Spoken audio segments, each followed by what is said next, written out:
जानेवारी 2023 मध्ये तुळजापूरला जन्माला आलेल्या 30 वर्षे वयाच्या एका तरुणाने विवाह होण्यासाठी जन्मकुंडली दाखवली आणि माझ्याकडनं उपाय जाणून घेतला.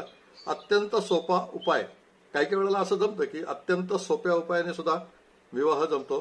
त्याप्रमाणे मी याला ओपलचा खडा एवढा एकच उपाय सांगितला होता आणि हा ओपलच्या खड्याचा उपाय त्यांनी केला आणि या एप्रिलमध्ये 28 एप्रिल 2024 याचा विवाह झाला. विवाहाला थोडासा उशीर होणार होता, त्याप्रमाणे तो उशीर झालेला आहे, पण या एका खड्याने झाला असा त्याचा विश्वास आहे. त्यांनी असं मला हे कळवलं की नमस्कार सर, तुमचा उपाय केल्याने माझा विवाह झालाय, धन्यवाद सर. 28/4/2024 ला माझा विवाह झालेला आहे, मुलगी चांगली मिळाली, धन्यवाद, मी तुमचे मनापासून आभार मानतो. या पद्धतीने लोक कळवतात. आपल्याही फॅमिलीमध्ये कोणाच्या विवाहाचा प्रश्न जर का असेल तर खालील दिसणाऱ्या व्हॉट्सअपवरती, फक्त व्हॉट्सअपवरती संपर्क करायचा. जरूर संपर्क करा, विवाहासाठी उपाय मिळवा. धन्यवाद.